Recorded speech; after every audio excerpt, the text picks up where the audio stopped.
الحمدللہ وکفا والصلاة والسلام علی عبادہ الذین اصطفیٰ خصوصاً علی افضلہم وخاتم النبیین محمد الامین وعلی آلہ وصحبہ اجمعین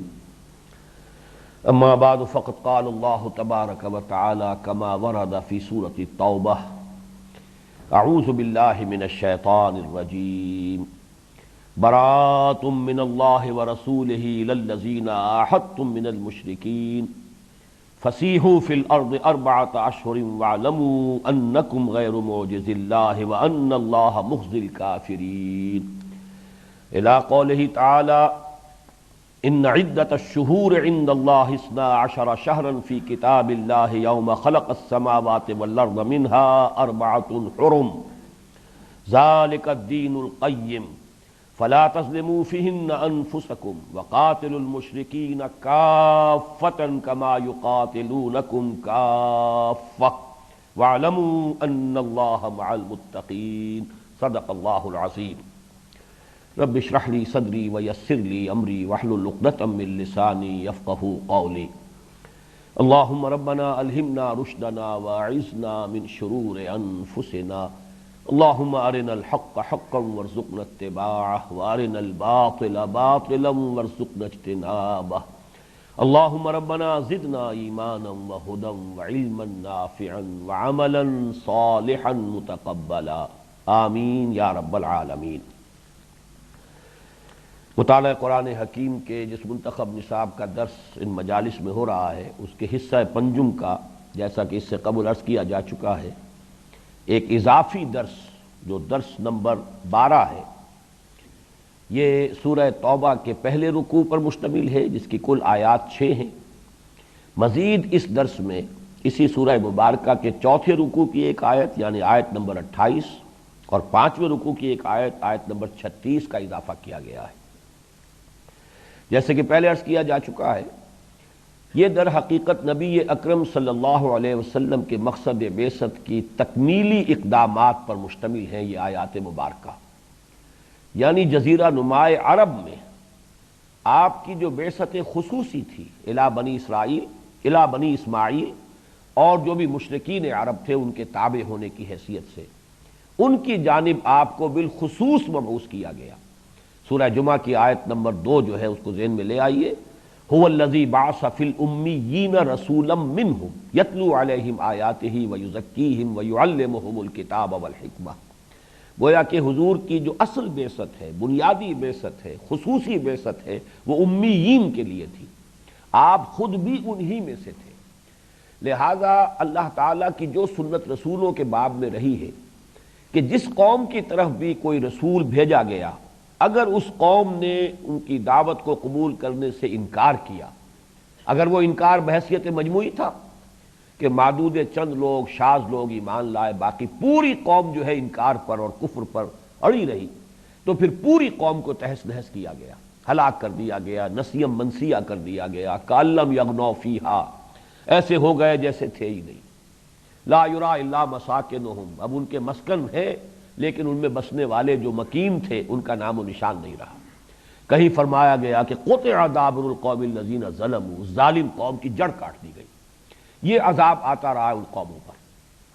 وہ جو سنت ہے اللہ تعالیٰ کی، نبی اکرم صلی اللہ علیہ وسلم کا معاملہ جو ہے اس اعتبار سے مختلف رہا کہ یہ جو امیین تھے، امیین میں پھر نوٹ کر لیجئے بنیادی طور پر بنی اسماعیل، وہ ان کا اصل نیوکلیس ہے، حضور ان میں سے تھے نسلی اعتبار سے، لیکن چونکہ جزیرہ نمائے عرب میں بنی اسماعیل کو اقتدار اور غلبہ اور تسلط حاصل تھا، تو اہل کتاب کو چھوڑتے ہوئے یہود اور نصارہ جو بھی جزیرہ نمائے عرب میں آباد تھے ان کے معاملے کو علیحدہ رکھتے ہوئے بقیہ تمام مشرکین جو تھے عرب کے، چونکہ وہ خانہ کعبہ کو اپنا مرکز تسلیم کرتے تھے اور اس کے متولی ہونے کی حیثیت سے قریش کی سیادت کو قبول کیے ہوئے تھے، لہذا وہ بھی بنی اسماعیل کے ساتھ طبعاً شامل ہیں۔ اب اس قوم کا معاملہ یہ رہا ہے، خاص طور پر بنی اسماعیل کا، کہ مکے والوں نے اگرچہ جب تک ہجرت ہوئی ہے ان کی اکثریت نے ایمان قبول نہیں کیا، لیکن بہرحال ایک اچھی بھلی تعداد کے اندر لگ بھگ 200-250 افراد تو وہ تھے کہ جو حضور صلی اللہ علیہ وسلم کے ساتھ ہجرت کر کے مدینے پہنچے۔ اتنی بڑی جمعیت جو ہے جو کہ پھر کفایت کر رہی ہے کہ انہوں نے جو اقدام کیے ہیں، بعد میں آپ کو معلوم ہے تفصیل سے یہ بات سامنے آ چکی ہے پچھلے دروس میں، کہ 6 مہینے کے بعد سے جو آپ نے اقدام شروع کیا ہے قریش مکہ کے خلاف، اور جتنی بھی مہمات بھیجی ہیں، 8 مہمیں بدر سے پہلے جن میں سے 4 میں آپ خود بھی شریک رہے، اس لیے وہ غزوات کہلاتے ہیں، 4 جن میں آپ نہیں تشریف لے گئے، صرف آپ نے مہمیں بھیجی، وہ سرایا کہلاتے ہیں۔ یہ سب کے سب صرف مہاجرین پر مشتمل تھی یہ مہمات، کسی انصاری کو اس میں شریک نہیں کیا گیا۔ یعنی مکے نے اتنی تعداد میں اہل ایمان بہرحال عطا کیے محمد الرسول اللہ صلی اللہ علیہ وسلم کو، کہ آپ کفار کے خلاف جب آپ نے اقدام کیا ہے، آپ کی جو انقلابی جدوجہد جب اقدام کے مرحلے میں آئی ہے، تو اس کے لیے وہ نفری کفایت کر رہی تھی کہ جو مکے ہی سے اہل ایمان کی آپ کے ساتھ ہجرت کر کے مدینے آئی۔ اس حوالے سے اس نوع کے عذاب کا سوال نہیں، البتہ چونکہ اہل مکہ کی بڑی تعداد جو ہے کفر پر اڑی رہی، اور خاص طور پر ان کے بڑے بڑے سردار، لہذا ان پر عذاب جو آیا ہے ذرا مختلف شکل میں آیا۔ پہلی قسط اس کی جو ہے، اور بہت بڑی قسط تھی، اس میں کوئی شک نہیں، کہ بڑے وہ تنتنے کے ساتھ اور دبدبے کے ساتھ اور بڑے اعتماد کے ساتھ یہ کہتے ہوئے آئے تھے کہ یوم الفرقان ہے یہ، اب جو جنگ ہوگی معلوم ہو جائے گا کون حق پر ہے کون باطل پر ہے، اس لیے کہ انہیں یقین تھا کہ مسلمانوں کی طاقت اتنی ہے ہی نہیں۔ 1000 کا لشکر لے کر وہ نکلے تھے بدر کے لیے، اور وہ پورے کیل کانٹے سے لیس تھے، انہیں یقین تھا اپنی فتح کا، اسی لیے انہوں نے تو دعائیں مانگی تھی، اللہم اقطعنا للرحم فائن الغدات، این بدر میں دعا مانگی ہے یہ ابو جہل نے، اے اللہ جس نے ہمارے رحمی رشتے قطع کر دیے۔ یہ جرم سمجھا گیا حضور کا صلی اللہ علیہ وسلم کہ محمد نے آ کر بھائی کو بھائی سے لڑا دیا ہے، باپ کو بیٹے سے جدا کر دیا ہے، بیوی کو شوہر سے جدا کر دیا ہے، ہمارے رحمی رشتے کاٹ دیے۔ اقطعنا للرحم، جو ہمارے رحمی رشتوں کا سب سے بڑھ کر قطع کرنے والا ہے، اے اللہ کل اسے رسوا کر دیجو، فائن الغدات، اس کو رسوا کر دے، ذلیل کر دے کل۔ یہ دعا مانگی اس نے، لیکن یہ کہ بہرحال وہ یوم الفرقان ثابت ہوا، اور 70 ان کے بڑے بڑے چودھری اور بڑے بڑے سردار جو ہیں بدر میں کھیت رہے۔ تفصیل سے ہم اس پر مطالعہ کر چکے ہیں کہ اس میں اللہ تعالیٰ کی معجزانہ مدد شامل تھی، فرشتوں کی مدد تھی، اس کی تفاصیل بھی ہم دیکھ چکے ہیں، غزوہ بدر پر ہمارا ایک مکمل درس تھا۔ اس وقت صرف حوالہ دے رہا ہوں کہ یہ اصل میں اس سزا کی جو اللہ کی طرف سے آتی ہے، اس سزا کی پہلی قسط تھی۔ آخری قسط وہ ہے کہ جو ان آیات میں آ رہی ہے، اور یہ ان کے لیے آخری رسوائی ہے۔ اب اس میں نوٹ کر لیجئے، اس سے پہلے کہ ہم آگے بڑھیں، پہلی 2 آیات کا اگرچہ ہم مطالعہ کر چکے ہیں، لیکن نوٹ کر لیجئے کہ اس وقت جتنے مشرکین تھے عرب کے اندر، یعنی عرب میں جو یہودی تھے ان کو بھی اس وقت ذہن سے نکال دیجئے، نجران کے علاقے میں جو عیسائی آباد تھے جنوب کی طرف، یمن کی طرف، ان کو بھی ذہن سے نکال دیجئے، باقی جتنے مشرکین عرب تھے ان کی 3 کیٹیگریز کی گئی۔ پہلی کیٹیگری وہ ہے کہ جن کے ساتھ کوئی معاہدہ تھا، لیکن معاہدہ غیر میعادی تھا، کوئی معین وقت نہیں تھا کہ یہ 2 سال کے لیے ہے یا 10 سال کے لیے ہے یا 20 سال کے لیے ہے، بس ایک معاہدہ ہے بغیر کسی صراحت کے کہ اس کی میعاد کتنی ہے۔ پھر یہ کہ ان کی طرف سے کوئی خلاف ورزی بھی نہیں ہوئی۔ اب انہیں جو الٹیمیٹم دیا گیا ہے وہ سب سے نرم ہے، اور وہ یہ ہے کہ 4 مہینے کی مہلت تمہیں دی جا رہی ہے۔ بہرحال اب جب کہ حق غالب ہو چکا ہے، جاء الحق وزہق الباطل، اب یہ کہ جزیرہ نماء عرب میں کفر اور شرک کا وجود گوارا نہیں کیا جائے گا، اس میں گویا کہ انہیں یہ اعلان عام کر دیا گیا کہ تمہارے پاس صرف 4 مہینے کی مہلت ہے، اس کے بعد تمہارے خلاف وہ اقدام ہو جائے گا، جیسا کہ میں نے عرض کیا تھا پچھلی نشست میں کہ جدید جو عسکری اصطلاح ہے اس میں اس کو کہا جائے گا موپنگ اپ آپریشن۔ کسی جنگ میں اگر کسی ایک فوج کو فتح حاصل ہو جاتی ہے، فتح تو حاصل ہو گئی، لیکن یہ کہ کہیں کہیں کوئی پاکٹس آف ریزسٹنس ابھی باقی ہے، تو اب آخری پھر مرحلہ ہوتا ہے صفائی کا، موپنگ اپ آپریشن، کہ وہ تمام پاکٹس آف ریزسٹنس جو ہے ان کا صفایا کر دیا جائے، ان کو ختم کر دیا جائے۔ تو یہ گویا کہ موپنگ اپ آپریشن ہے حضور صلی اللہ علیہ وسلم کا جزیرہ نماء عرب میں دین کے غالب ہو جانے کے بعد۔ تو پہلا تو معاملہ ان کا ہوا کہ جن کی غیر میعادی مصالحت تھی، معاہدے تھے لیکن یہ کہ ان میں میعاد نہیں تھی۔ نمبر 2 یہ کہ ان کی طرف سے ابھی تک کوئی خلاف ورزی بھی نہیں ہوئی تھی، لیکن اصل خلاف ورزی تو یہ تھی کہ اللہ کے رسول کی دعوت کو انہوں نے رد کیا، قبول نہیں کیا۔ سزا تو اصل میں اس کی ملنی ہے جیسے کہ اس سے پہلے کے کفار کو ملتی رہی ہے۔ لہذا الٹیمیٹم ان 2 آیتوں میں تو ان کے لیے آیا ہے، برات من اللہ ورسولہ الی الذین عاہدتم من المشرکین، ان تمام لوگوں سے اعلان برات ہے اللہ کا اور اس کے رسول کا جن سے اے مسلمانوں ان مشرکین میں سے تم نے عہد کیے ہیں، معاہدے کیے ہیں، اور ان سے خطاب کر کے فرمایا فسیحوا فی الارض 4 اشہر، اب 4 مہینے کی مہلت ہے، 4 مہینے تک اس جزیرہ نما عرب میں گھوم پھر سکتے ہو۔ وَاعْلَمُوا أَنَّكُمْ غَيْرُ مُعْجِزِ اللَّهِ وَأَنَّ اللَّهَ مُخْزِي الْكَافِرِينَ، اور یہ جان رکھو یقین کے ساتھ کہ تم اللہ کو تھکا نہیں سکتے، ہرا نہیں سکتے، اور اللہ کافروں کو رسوا کر کے رہے گا۔ یہ اس کی وہ سنت ثابتہ ہے جس کا تقاضا ہے کہ رسولوں کے باب میں اللہ کی سنت یہی رہی ہے کہ ان کی دعوت کو رد کرنے والوں کو اللہ تعالیٰ کی طرف سے عذاب جو ہے وہ دیا جاتا ہے۔ جیسا کہ میں عرض کر چکا ہوں، یہ ایک کیٹیگری تھی۔ اس میں آپ ایک بات امپلائیڈ ہے وہ نوٹ کر لیجئے۔ وہ امپلائیڈ بات یہ ہے کہ اگر تم اپنے کفر پر اور شرک پر اڑے رہنا چاہتے ہو تو جزیرہ نما عرب کو خیر بات کہو اور چلے جاؤ۔ جزیرہ نما عرب میں اب کفر اور شرک نہیں رہے گا۔ اچھا، دوسری کیٹیگری، وَأَذَانٌ مِّنَ اللَّهِ وَرَسُولِهِ إِلَى النَّاسِ يَوْمَ الْحَجِّ الْأَكْبَرِ أَنَّ اللَّهَ بَرِيءٌ مِّنَ الْمُشْرِكِينَ وَرَسُولُهُ فَإِن تُبْتُمْ فَهُوَ خَيْرٌ لَّكُمْ وَإِن تَوَلَّيْتُمْ فَاعْلَمُوا أَنَّكُمْ غَيْرُ مُعْجِزِي اللَّهِ وَبَشِّرِ الَّذِينَ كَفَرُوا بِعَذَابٍ أَلِيمٍ۔ یہ دوسری کیٹیگری۔ اب دیکھیے، اصل میں الفاظ میں پوری طرح صراحت نہیں ہے کہ پہلے 2 آیتوں میں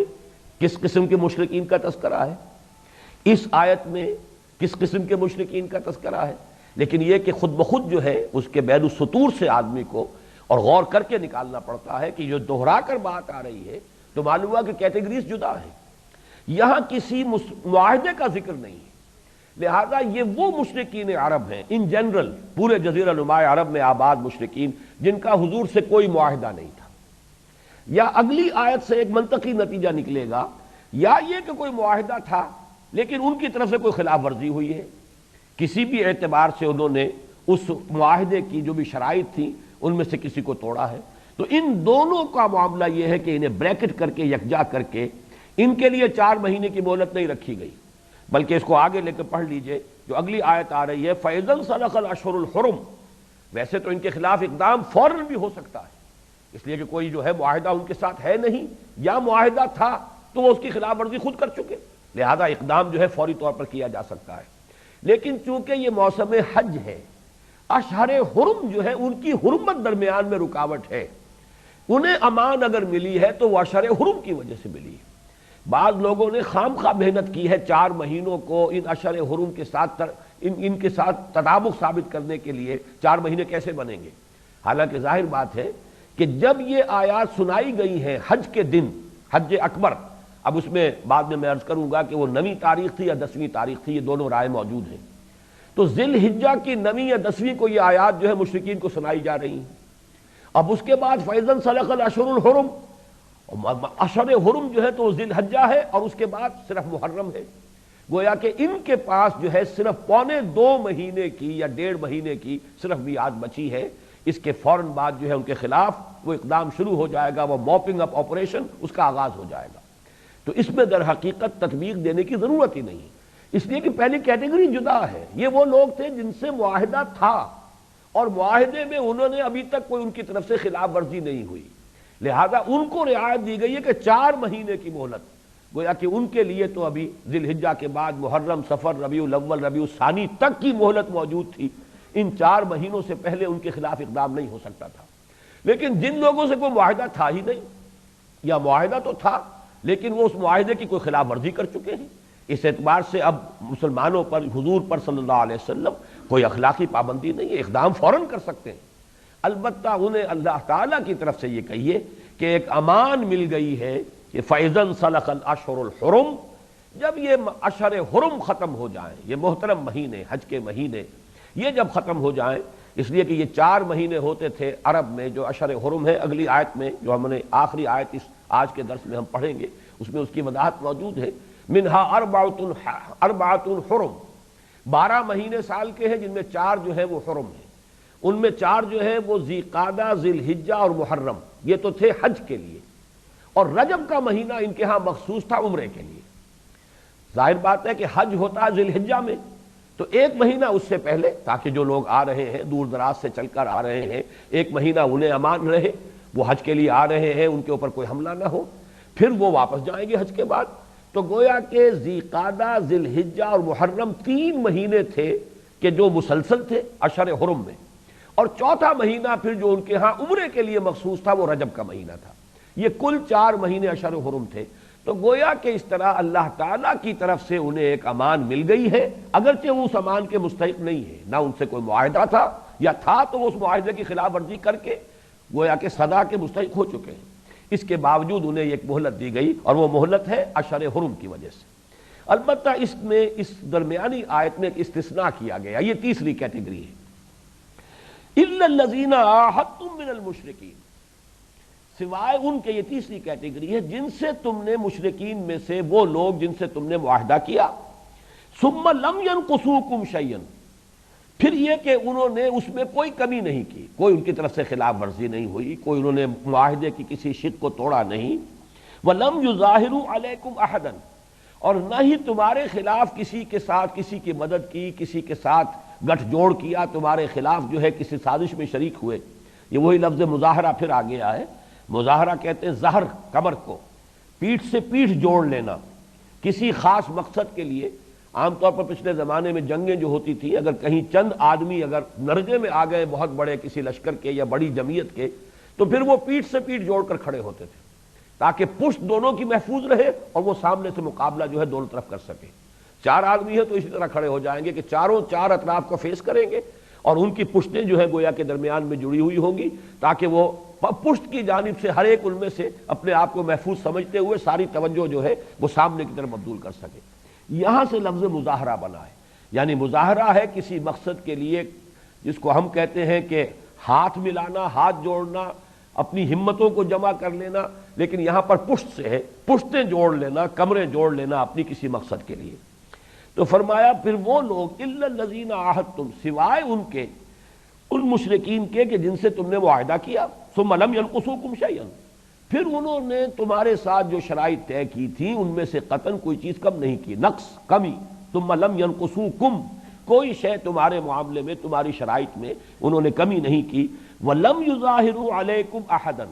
نہ ہی تمہارے خلاف کسی کے ساتھ گٹھ جوڑ کیا، فَأَتِمُّوا إِلَيْهِمْ عَهْدَهُمْ، تو ان کا معاہدہ جو ہے چونکہ یہ ٹائمڈ ہے، میعادی ہے، لہذا اس کا اتمام کرو۔ ہو سکتا ہے وہ 6 مہینے کا ہو سکتا ہے وہ 2 سال کا ہو سکتا ہے اس سے زیادہ کا ہو، لیکن بہرحال یہ 3rd کیٹیگری ہے کہ جو بھی معاہدہ ہے کہ جو میعادی ہے، اس لیے کہ یہاں پر معین ہو گیا الی مدتہم، عہدہم الی مدتہم، تو معلوم ہوا کہ یہ معاہدہ وہ ہے کہ جس میں مدت بھی معین ہے، تو جو بھی مدت معین ہے اس کا اتمام ہوگا، اور جیسے ہی وہ مدت ختم ہوگی اس کے بعد وہ الٹیمیٹم ان کے اوپر بھی اپلیکیبل ہو جائے گا۔ تو یہ 3 کیٹیگریز ہیں تمام مشرکین عرب کو 3 حصوں میں تقسیم کر کے، اور ہر ایک کے ساتھ معاملہ تو ایک ہی ہے، اعلان جنگ ہے، سیدھی بات ہے، یا ایمان لاؤ اسلام میں داخل ہو جاؤ، اور ورنہ پھر یہ ہے کہ تمہارے خلاف فیصلہ کن اقدام ہوگا۔ بس صرف فرق یہ ہے کہ جن سے کوئی معاہدہ نہیں، یا جنہوں نے معاہدہ تو کیا تھا لیکن خلاف ورزی کی ہے، ان کے لیے کسی مہلت کی ضرورت نہیں، البتہ اشہر حرم جو ہے وہ درمیان میں حائل ہے، لہذا صرف اتنی انہیں مہلت مل گئی اللہ کی طرف سے کہ یہ محترم مہینے جب تک ہیں ان کے لیے عافیت ہے، اس کے بعد ان کے خلاف اقدام ہو جائے گا۔ وہ لوگ کہ جن سے کوئی غیر میعادی معاہدہ تھا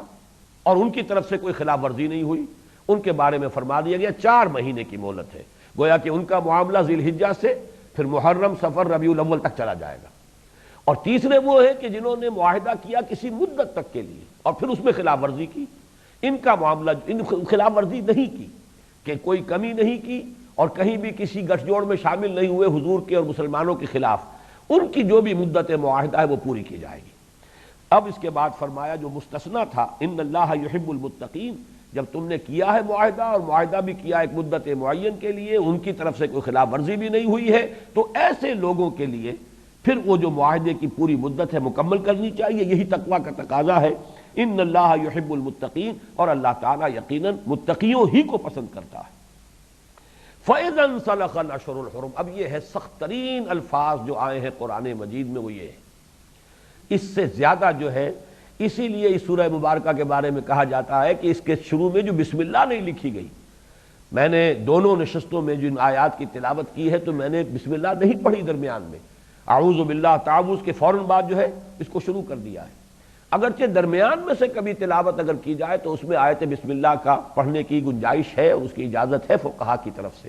لیکن ابتدا میں آیت بسم اللہ نہیں پڑھی جائے گی۔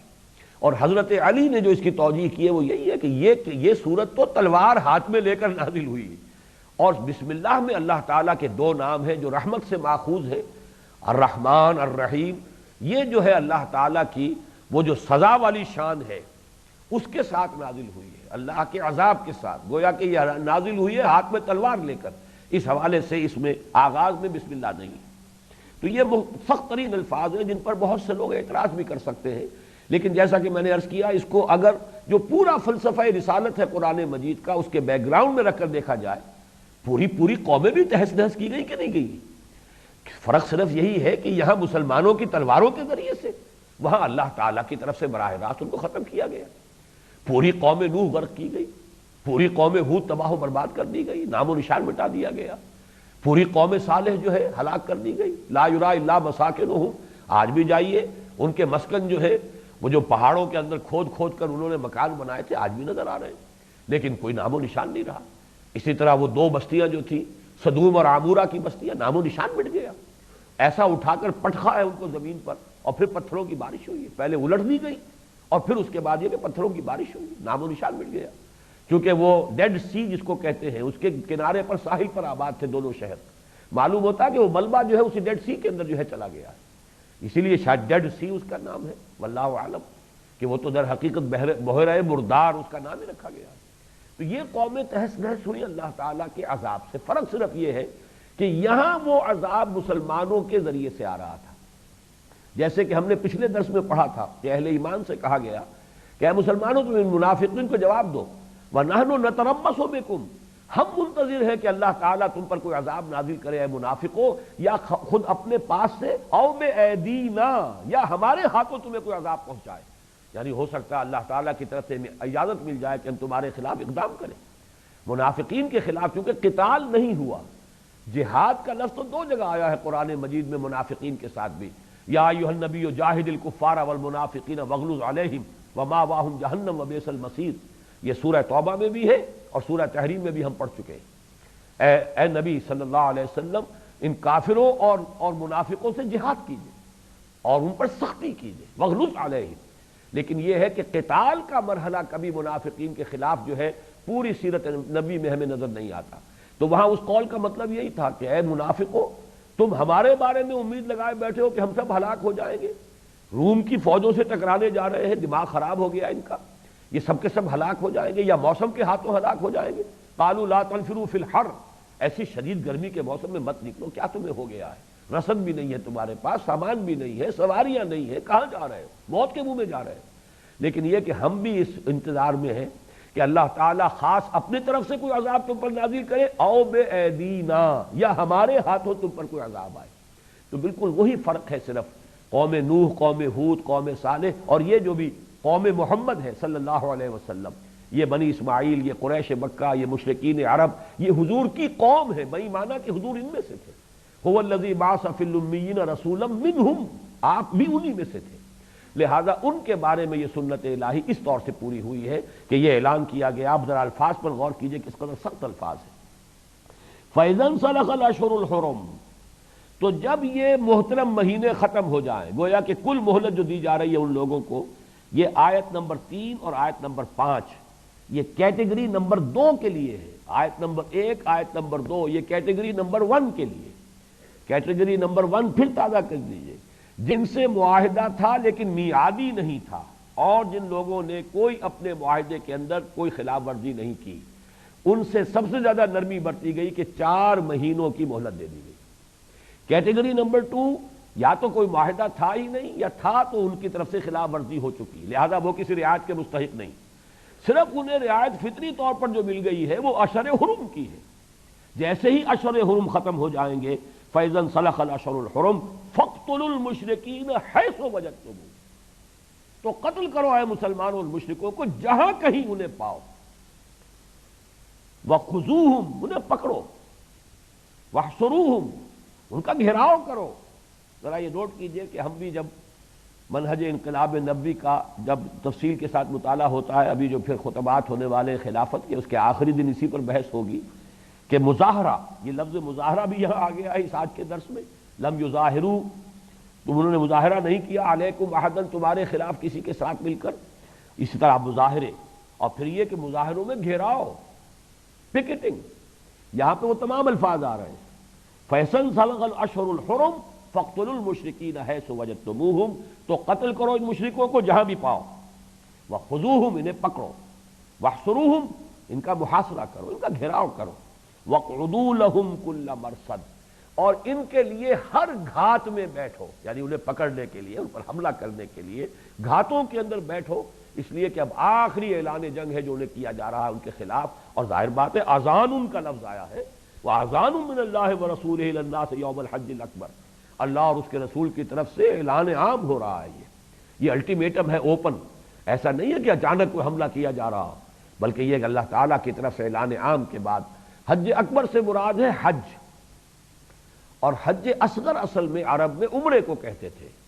ہمارے ہاں یہ غلط العام ہے، ایک شے کہ جو مشہور ہو گئی ہے کہ اگر عرفہ جو ہے، یوم عرفہ وہ جمعے کے روز ہو تو وہ حج اکبر ہے، یہ بالکل بے بنیاد، نہ معلوم کہاں سے یہ بات شروع ہوئی، لیکن پھیل ایسی گئی ہے کہ جہاں دیکھو اس کا تذکرہ آپ کو مل جاتا ہے۔ حج اکبر سے مراد حج ہے، اور حج اصغر جو ہے عمرہ ہے،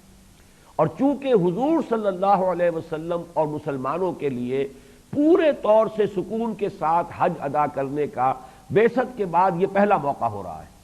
اگرچہ حضور نہیں تشریف لائے لیکن بہرحال مسلمانوں کی عمارت میں یہ حج ہوا ہے۔ حضرت ابو بکر امیر الحج ہے۔ پھر نوٹ کر لیجئے کہ سن 8 میں، جیسا کہ میں نے پچھلی نشست میں عرض کیا تھا، حضور حج کر سکتے تھے، بہت سے مسلمانوں نے حج کیا، لیکن حضور نے اپنی حکمت عملی کے تحت اس سال سن 8 ہجری میں آپ نے عمارت حج مشرکین ہی کے پاس رہنے دی، انہی کی زیر عمارت جو ہے حج ہوا ہے سن 8 کا، اگرچہ سن 8 میں حضور فتح کر چکے ہیں مکہ مکرمہ کو۔ سن 9 میں اتنی تبدیلی کی کہ اب عمارت جو ہے مسلمانوں کی، زیر اہتمام، زیر انتظام مسلمانوں کے، لیکن مشرکین بھی شریک ہوئے، مسلمان بھی شریک ہوئے۔ جو مدینے سے قافلہ گیا 300 افراد کا تھا، حضرت ابوبکر رضی اللہ تعالیٰ عنہ کی عمارت میں، لیکن پھر جو آیات نازل ہوئی ہیں 6 جو اب اس وقت ہم پڑھ رہے ہیں، ان کو لے کر پھر حضرت علی رضی اللہ تعالیٰ عنہ بعد میں آئے ہیں، اور یوم کون سا ہے یہ اس میں کئی آراء ہیں۔ ایک تو یہ کہ یوم الحج اکبر یوم کون سا ہے، ایک رائے تو یہ کہ اس سے مراد عرفے کا دن، اس لیے کہ حضور کی احادیث ہے الحج عرفہ، اصل تو حج عرفہ ہے، یہ وہ رکن ہے حج کا کہ اگر کسی سے فوت ہو جائے تو پھر وہ حج نہیں ہوا۔ باقی جتنے ہیں ارکان ان کا کوئی نہ کوئی تلافی کی شکل موجود ہے، کوئی دم دیا جا سکتا ہے، کوئی اس کا کفارہ ہو سکتا ہے، لیکن عرفہ نہیں ہوا تو حج نہیں ہوا، محروم ہو گیا انسان حج سے۔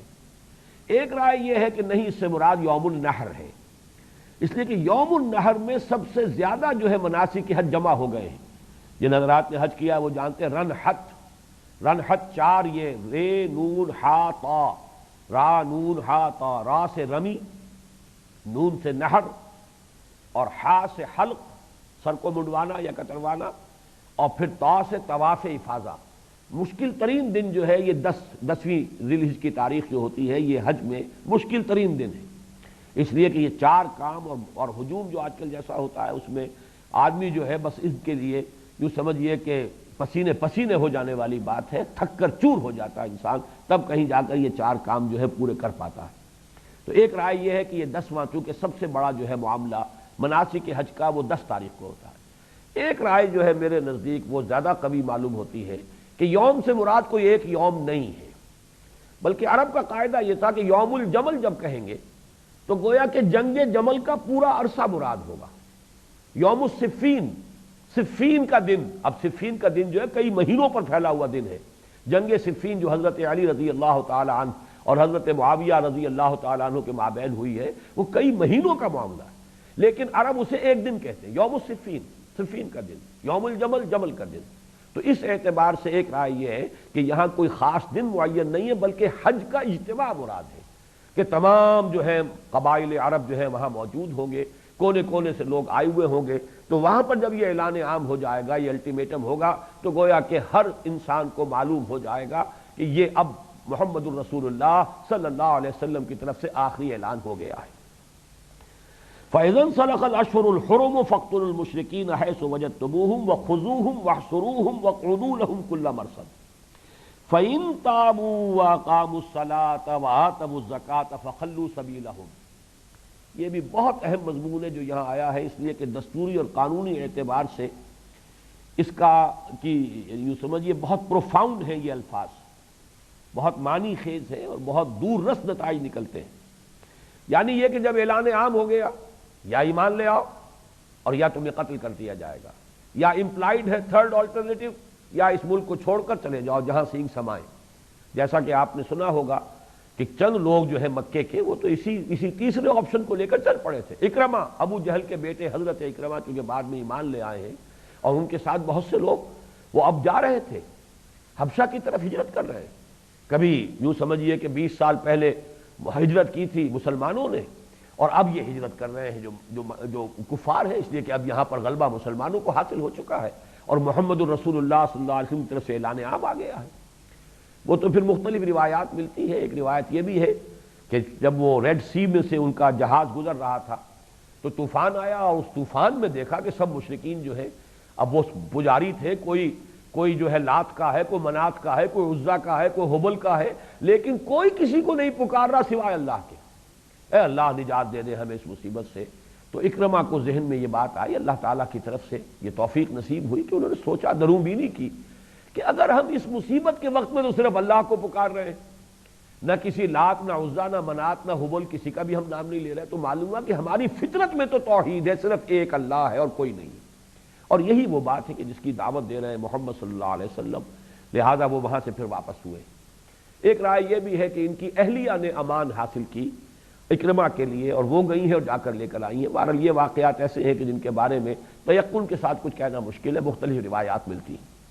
بہرحال اب سوال یہ تھا کہ وہ کیا چیزیں ہوں گی کم سے کم جن کی سمبولک حیثیت یہ ہوگی کہ اگر یہ شرطیں پوری کر دی جائیں تو تم مسلمان مان لیے جاؤ گے۔ یہ ایک بہت اہم قانونی معاملہ ہے، یا تو قتل کیے جاؤ گے یا مسلمان ہو جاؤ، ایمان لے آؤ۔ تو اس ایمان کی علامت کیا ہے؟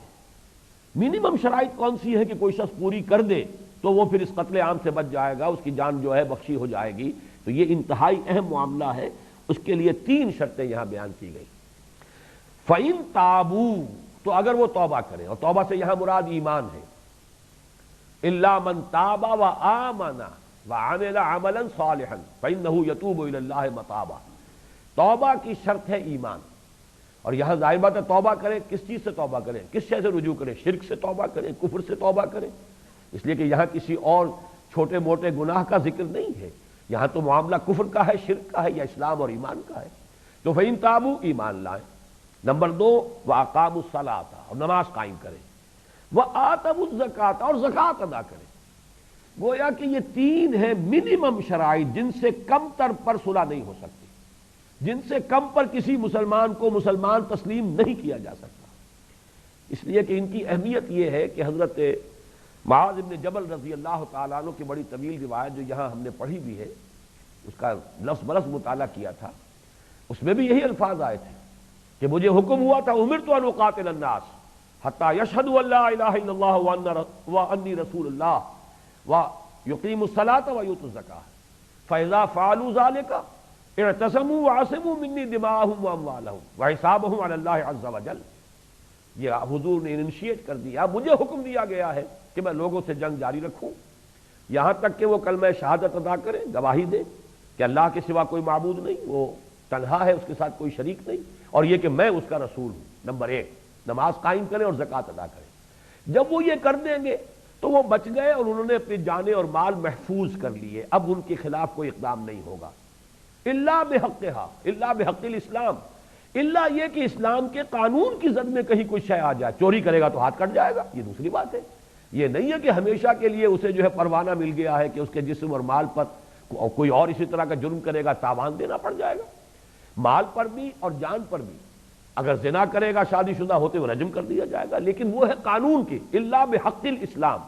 لیکن محض کافر ہونے یا غیر مسلم ہونے کی بنا پر قتل نہیں کیا جائے گا۔ 3 شرطیں پوری کر دیں، کلمہ شہادت، نماز اور زکوٰۃ۔ جب یہ کر دیں گے فَإِذَا فَعَلُوا ذَلِكَ اعْتَصَمُوا وَعَصَمُوا مِنِّي دِمَاءَهُمْ وَأَمْوَالَهُمْ، تو اب انہوں نے اپنے آپ کو محفوظ کر لیا، اپنی جانیں اور مال مجھ سے انہوں نے بچا لی، مجھ سے محفوظ کر لی۔ الا بحق الاسلام وحسابه علی اللہ، حسابهم علی اللہ عز وجل۔ باقی یہ کہ وہ کلمہ شہادت دل سے پڑھ رہے ہیں یا جھوٹ موٹ کو پڑھ رہے ہیں، ایمان جو ہے واقعتاً صدق دل سے لا رہے ہیں یا منافقانہ لا رہے ہیں، اس کا حساب میرے ذمے نہیں ہے۔ یہ حساب اللہ کے ذمے ہے، اس کا حساب اللہ لے گا۔ دنیا میں معاملہ یہ ہے کہ یہ 3 شرطیں پوری ہو جائیں گی تو ہم انہیں دنیا میں ایک مسلمان کی حیثیت سے تسلیم کر لیں گے۔ چنانچہ اسی پر بیس کیا تھا حضرت ابو بکر رضی اللہ تعالی عنہ نے اپنا وہ تاریخ ساز فیصلہ کہ مانعین زکوٰۃ کے خلاف میں جنگ کروں گا، اس لیے کہ کم سے کم جن شرائط پر جنگ بند کرائی ہے اللہ تعالیٰ نے وہ یہ 3 شرطیں ہیں، کلمہ شہادت، نماز اور زکوٰۃ۔ جب زکوٰۃ بھی اس میں شامل ہے تو میں اس میں کوئی مصالحت نہیں کر سکتا، ان کے ساتھ کوئی کمپرومائز نہیں ہو سکتا، بلکہ ان کی عظیمت کا تو عالم یہ ہے کہ الفاظ یہ استعمال کیے تھے کہ خدا کی قسم اگر وہ حضور کے زمانے میں زکوٰۃ کے اونٹوں کے ساتھ ان اونٹوں کو باندھنے والی رسیاں بھی دیتے تھے، اب اگر وہ کہیں گے کہ اونٹ لے جاؤ رسی نہیں دیتے تب بھی میں جنگ کروں گا۔ اس لیے کہ یہ بھی ایک ریویژنزم ہے، یہ بھی ایک گویا کہ ترمیم پسندی ہے،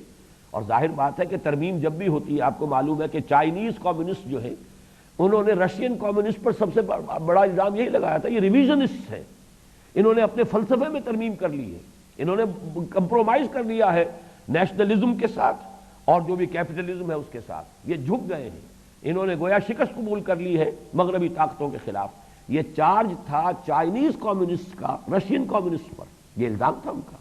تو حضرت ابو بکر نے جو فرمایا، اور اس میں الفاظ یہ بھی بہت تاریخی ہیں، ایبدل الدین وانا حی، کیا دین میں ترمیم کی جائے گی، دین بدل دیا جائے گا جبکہ ابھی میں زندہ ہوں، یعنی میرے جیتے جی یہ نہیں ہو سکتا۔ تو اس میں بھی نوٹ کیجئے کہ وہ جو انتہائی اہم، جس کے بارے میں حضرت عمر تک یہ مشورہ دے رہے تھے رضی اللہ تعالی عنہ کہ کچھ ذرا اس میں مصلحت کو دیکھیے، 2 محاذ پہلے کھل چکے ہیں، جیش اسامہ کو بھی آپ نے نہیں روکا،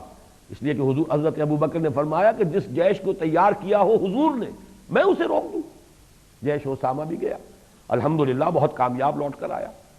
دوسری طرف جن لوگوں نے نئی نبوتوں کے دعوے کر دیے، جھوٹے دعوے دار، ان کے خلاف جنگوں کا محاذ شروع ہو چکا ہے۔ اب یہ تیسرا محاذ نہ کھولیے، یہ مصلحت کے خلاف ہے۔ حضرت عمر رضی اللہ تعالیٰ عنہ جیسے شخص بھی اس مصلحت بینی کا مشورہ دے رہے تھے، اور حضرت ابو بکر نے یہی فرمایا تھا، عمر تمہیں کیا ہو گیا ہے، تم جاہلیت میں تو بڑے سخت تھے، اسلام میں آ کر اتنے نرم ہو گئے ہو، کمزوری دکھا رہے ہو، خدا کی قسم اگر کوئی اور نہ ہوا میرے ساتھ نکلنے والا میں تنہ تنہا جاؤں گا اور جنگ کروں گا۔ بہرحال وہ تو جو بھی ان کی عظیمت کے مختلف پہلو تھے اس وقت سامنے آ گئے، میں نے بیان کر دیے۔ اس درس سے متعلق یہ بات ہے کہ یہ ہے قرآن مجید میں وہ آیت، حدیث وہ معاذ بن جبل کی رضی اللہ تعالی عنہ، اور قرآن کا مقام یہ ہے فَإِن تَابُوا وَأَقَامُوا الصَّلَاةَ وَآتَوُا الزَّكَاةَ فَخَلُّوا سَبِيلَهُمْ، تو پھر ان کا راستہ چھوڑ دو، پھر ان کے جان کے درپے ہونے کی ضرورت نہیں، اب وہ مسلمان ہو گئے، ان کو تسلیم کر لو گے، وہ مسلمان ہو گئے۔ ان اللہ غفور الرحیم، یقیناً اللہ تعالیٰ غفور ہے، رحیم ہے، بخشنے والا، رحم فرمانے والا۔ وَإِنْ أَحَدٌ مِّنَ الْمُشْرِكِينَ، دیکھیے کس قدر باریک بینی کے ساتھ یہ احکام دیے جا رہے ہیں ان 6 آیات میں۔ وَإِنْ أَحَدٌ مِّنَ الْمُشْرِكِينَ اسْتَجَارَكَ، اور اگر مشرکین میں سے کوئی اے نبی آپ سے پناہ طلب کرے، اتنا بڑا الٹیمیٹم ہے، یا ایمان لاؤ یا یہ کہ تمہارے خلاف جو ہے وہ اقدام ہوگا اور قتل کر دیے جاؤ گے، تو ہو سکتا ہے کوئی مشرک کہتا ہے کہ مجھے تو پتہ ہی نہیں آپ کی دعوت کیا ہے، ایمان سے مراد کیا ہے، کس چیز کی آپ تعلیم دیتے ہیں، اب عرب کا کتنا بڑا علاقہ ہے، کوئی شخص ہو سکتا ہے کہ اب وہ سوچنے پر مجبور ہو جائے کہ مجھے معلوم تو ہو کہ مجھے کیا ماننا ہے، اور اس کے لیے وہ آپ کے پاس آئے اور آپ سے امان طلب کرے۔ تو فرمایا کہ وَإِنْ أَحَدٌ مِّنَ الْمُشْرِكِينَ اسْتَجَارَكَ، اگر مشرکین میں سے کوئی آپ سے امان کا طالب ہو فَأَجِرْهُ، تو اسے امان دیجئے، حَتَّى يَسْمَعَ كَلَامَ اللَّهِ، یہاں تک کہ وہ اللہ کا کلام سن لے، جو بھی اللہ کا کلام ہے اس کو سنایا جائے، پڑھایا جائے، سمجھایا جائے، دین کیا ہے اس کی تعلیم دی جائے، اس کے تقاضے کیا ہیں، فرائض کیا ہیں، کم سے کم کیا پابندیاں ہیں جو مسلمان کی حیثیت سے تمہیں قبول کرنی ہوں گی۔ ثم ابلغه مأمنا، پھر اسے پہنچا دو اس کے امن کی جگہ پر، یعنی یہ نہیں کہ اسی وقت کہو گے اب بولو ایمان لاتے ہو کہ نہیں لاتے، اگر نہیں لاتے ہو تو یہی گردن اڑا دی جائے گی، نہیں، یہ تو پھر اس امان کے خلاف ہے، پھر جو اس کی جگہ ہے امن کی وہاں واپس پہنچا دو۔ ثم ابلغه مأمنا، وہاں جا کر اب وہ سوچے غور کرے، پھر جو فیصلہ اسے کرنا ہو، ایمان لائے ایمان لے آئے، ایمان لانے کا فیصلہ کرتا ہے، نہیں لاتا تو پھر ظاہر بات ہے جو بھی الٹیمیٹم ہے اس کی زد میں آ جائے گا۔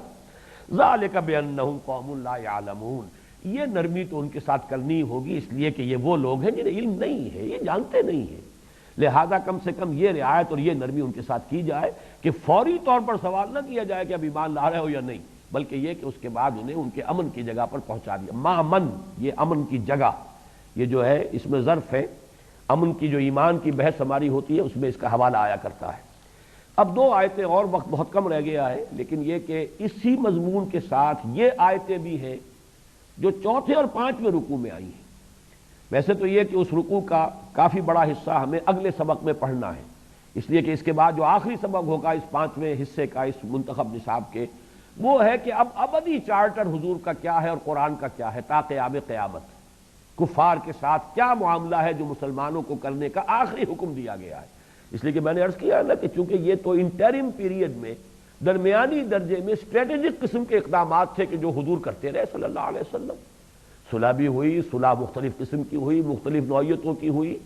پھر یہ کہ صلح کی کوشش ہو رہی ہے تو حضور نے انکار بھی کیا، یہ مختلف ہے، ہر وقت کی حکمت اور مصلحت کے اعتبار سے کمال تدبر کے ساتھ حضور نے معاملہ کیا ہے۔ لیکن اب اس کے بعد ابدی چارٹر کیا ہے قرآن کا تمام نوع انسانی کے لیے، وہ ہوگا اصل میں جو ہمارا آئندہ ہفتے کو درس ہوگا۔ اس سے پہلے یہ دو آیتیں ضرور پڑھ لیجئے۔ یا ایھا الذین آمنوا انما المشرکون نجس، یہ بھی اسی سن 9 کے حج میں جہاں حضرت علی نے یہ آیات سنائی ہے کھڑے ہو کر، وہیں یہ آیت بھی سنائی گئی اور یہ حکم بھی دے دیا گیا، اہل ایمان یہ مشرک نجس ہیں، ناپاک ہیں، فلا یقربوا المسجد الحرام بعد عامہم ھذا، تو اپنے اس سال کے بعد اب وہ مسجد حرام کے قریب نہ آنے پائیں۔ یہ اعلان بھی کر دیا گیا ہے سن 9 میں،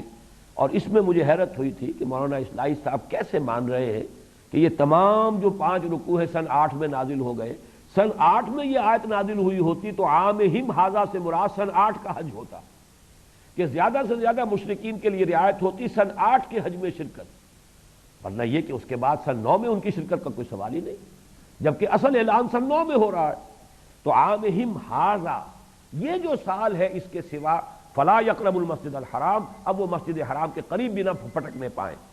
وَإِنْ خِفْتُمْ عَيْلَةً، اور اے مسلمانوں اگر تمہیں تنگ دستی کا خوف ہو، ظاہر بات ہے کہ حاجی آتے تھے تو ان سے آمدنی ہوتی تھی، وہ نذرانے پیش کرتے تھے۔ آج بھی حجاج جو ہے اگرچہ اب عربوں کو ضرورت نہیں رہی ہے، خود ان کو اللہ نے بہت غنی کر دیا ہے، بہت دولت ہے، پھر بھی ٹیکس وغیرہ تو لیتے ہیں، اور مکے مدینے کے لوگوں کی تو چاندی اور سونا ہوتا ہے، جبکہ وہاں پر کرائے جو لیتے ہیں وہ جتنے بڑے کرائے اور سخت کرائے اور ہیوی کرائے لیتے ہیں، تو یہ آمدنی کا ذریعہ آج بھی ہے ان کے لیے۔ اس اعتبار سے اس وقت تو ظاہر بات ہے کہ حج ہی سب سے بڑا آمدنی کا ذریعہ تھا، وہ تو بے وادن غیر ذی زرع ہے، پیدا تو وہاں کچھ ہوتا ہی نہیں تھا، وہاں کے لوگوں کی آمدنی تھی کیا؟ جو بڑے بڑے رؤوسا تھے ان کا معاملہ تجارت کا تھا، قافلے لے کر جاتے تھے، لیکن غرباء کے لیے تو در حقیقت وہاں واحد ذریعہ آمدنی جو ہے وہ حج ہے۔ قربانی ہو رہی ہے تو اس کے لیے ظاہر باتیں بھیڑیں بکریاں پال رہے ہیں تو ان کی قیمت اچھی اٹھتی تھی ایام حج میں، موسم حج میں، جب آئیں گے سب لوگ خریدیں گے اس کو کرنے کے لیے قربان۔ اسی طریقے سے قربان کر کے کتنا گوشت کھا جائے گا حاجی، وہ باقی سارا گوشت وہ سکھاتے تھے، سارا سال جو ہے وہ سوکھا گوشت کھاتے تھے۔ یہ منظر تو میں نے خود سن 62 کے حج میں دیکھا ہے، اس طریقے سے لوگ کھڑے ہوتے تھے، خاص طور پر تکرونی جو وہاں پر عرب میں افریقی کچھ لوگ آباد ہیں، غریب لوگ نہایت مفلوق الحال، ایسے جھپٹتے تھے، وہ گوشت جو ہے لے جاتے تھے، گوشت کی ایک بوٹی ضائع نہیں ہوتی تھی۔ اب ذرا معاملہ جو ہے مختلف ہو گیا ہے وہاں۔ بہرحال فرمایا وَإِنْ خِفْتُمْ عَيْلَةً فَسَوْفَ يُغْنِيكُمُ اللَّهُ مِنْ فَضْلِهِ إِنْ شَاءَ، تو ڈرو نہیں، اللہ چاہے گا تو تمہیں غنی کر دے گا، اور ذرائع بہت ہیں، ایک در بند ہوتا ہے اللہ 10 در جو ہے کھول دیتا ہے، ایک ذریعہ اگر تمہارا بند ہو جائے گا تو تم یہ نہ سمجھو کہ اللہ کے ہاتھ بند جائیں گے، معاذ اللہ ثم معاذ اللہ، ید اللہ مغلولہ، اللہ کے ہاتھ بند تو نہیں ہے، جیسے کہ یہودیوں نے کہا تھا اللہ کے ہاتھ بل یداہ مبسوطتان ینفق کیف یشاء، اس کے دونوں ہاتھ کھلے ہوئے، جیسے چاہتا خرچ کرتا ہے۔ تو ڈرو نہیں کہ اگر یہ مشرکین پر پابندی لگ جائے گی حج کی تو نفری کم ہوگی حاجیوں کی، تو ہماری آمدنی گھٹ جائے گی۔ وَإِنْ خِفْتُمْ، دیکھیں کس قدر ڈاؤن ٹو دی گراؤنڈ باتیں ہیں، یہ بالکل میٹر آف فیکٹ والا معاملہ جو کہ حقائق ہے، زمینی حقائق، ان سے قرآن مجید بحث کرتا ہے۔ اہل ایمان انما المشرکون نجس، یہ مشرک نجس ہے، ناپاک ہے، فلا یقربوا المسجد الحرام بعد عامہم ھذا، تو اس سال کے بعد وہ مسجد حرام کے قریب نہ پھٹکنے پائیں۔ وَإِنْ خِفْتُمْ عَيْلَةً فَسَوْفَ يُغْنِيكُمُ اللَّهُ مِنْ فَضْلِهِ إِنْ شَاءَ، اگر تمہیں کوئی اندیشہ ہے کوئی کچھ افلاس کا تو پھر اللہ تعالیٰ چاہے گا تو تمہیں غنی کر دے گا۔ ان اللہ علیم الحکیم، یقیناً اللہ تعالیٰ سب کچھ جاننے والا اور کمال حکمت والا ہے۔ ایک آیت میں اور پڑھنا چاہتا تھا لیکن وقت ختم ہو گیا ہے۔ بارک اللہ لی ولکم فی القرآن العظیم ونفعنی وإیاکم بالآیات والذکر الحکیم۔